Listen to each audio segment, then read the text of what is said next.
Assalamualaikum warahmatullahi wabarakatuh. Perkenalkan, nama saya Nur Hairiyah dari Prodi Manajemen semester 1, mata kuliah pengantar akuntansi, dosen pengampu Ibu Evi Kartikasari, sarjana akuntansi, magister akuntansi. Baik, di kesempatan kali ini saya akan menjelaskan materi tentang tahap pelaporan perusahaan jasa. Laporan keuangan perusahaan jasa pada umumnya dibagi menjadi 3. Yang pertama ada neraca, yang kedua laporan laba rugi, dan yang ketiga laporan perubahan modal. Yang pertama ada pengertian neraca. Neraca atau laporan posisi keuangan adalah suatu bagian keuangan yang menjadi sebuah acuan untuk mengambil tindakan bisnis. Suatu neraca dapat menggambarkan bagaimana posisi keuangan dari perusahaan yang dihasilkan dalam satu periode akuntansi. Neraca menggambarkan posisi keuangan yang meliputi harta, hutang, dan juga modal dari suatu organisasi pada saat tertentu. Nah, judul suatu neraca itu terdiri atas nama perusahaan, nama laporan atau neraca, dan juga tanggal neraca. Next, di sini ada contoh bentuk dari neraca. Untuk penempatannya di sebelah kanan ada pasifa dan di sebelah kiri ada aktiva. Untuk di bagian aktiva ini terdiri atas aktiva lancar, yaitu kas, piutang, perlengkapan, sewa dibayar di muka, dan juga jumlah aktiva lancar. Nah, untuk jumlah aktiva lancarnya ini semuanya dapat dijumlah mulai dari kas sampai sewa dibayar di muka.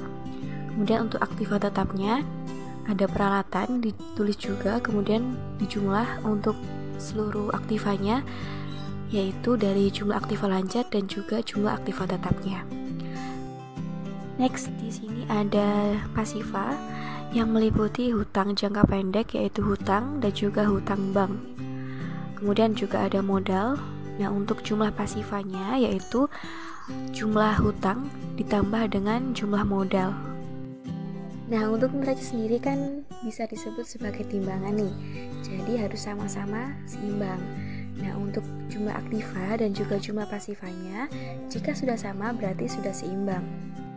Selanjutnya ada pengertian dari laba rugi. Laporan laba rugi adalah ringkasan pendapatan dan beban suatu perusahaan dalam jangka waktu tertentu, misalnya dalam jangka waktu sebulan atau setahun. Nah, jika pendapatan lebih besar dari biaya, bisa disebut sebagai laba. Dan sebaliknya, jika biaya yang lebih besar dari pendapatan, disebut dengan rugi. Yang artinya, jika perusahaan tersebut pendapatannya itu lebih besar daripada biaya, maka mendapatkan keuntungan. Nah, sebaliknya, untuk biayanya yang lebih besar daripada pendapatan, maka perusahaan tersebut akan mendapatkan kerugian. Oke, di sini ada contoh dari laporan laba rugi yang meliputi pendapatan dan juga beban. Nah, untuk pendapatan jasanya bisa ditulis berapa, kemudian beban usahanya yang meliputi beban gaji, beban iklan, beban perlengkapan, dan juga beban sewa. Nah, bisa ditotal seluruh jumlah beban, dapatkan berapa, kemudian untuk laba usahanya, ini diambil dari pendapatan jasa dikurangi dengan total beban sehingga bisa mendapatkan laba usaha. Untuk yang ketiga ada laporan perubahan modal. Laporan perubahan modal atau perubahan ekuitas merupakan salah satu dari laporan keuangan yang harus dibuat oleh perusahaan yang menggambarkan peningkatan atau penurunan aktiva bersih atau kekayaan selama periode yang bersangkutan berdasarkan prinsip pengukuran tertentu yang dianut. Modal pemilik akan bertambah karena adanya tambahan investasi oleh pemilik dan juga karena adanya perusahaan mendapatkan laba. Nah, jika modal pemilik akan berkurang itu karena pemilik melakukan pengambilan harta perusahaan untuk keperluan pribadi atau pengambilan prive, dan juga karena perusahaan menderita rugi. Di sini ada contoh dari laporan perubahan modal yang meliputi modal awal, laba usaha, kemudian prive, nanti bisa mendapatkan modal akhirnya. Nah, untuk modal awalnya berapa bisa ditulis, kemudian laba usaha dikurangi dengan prive.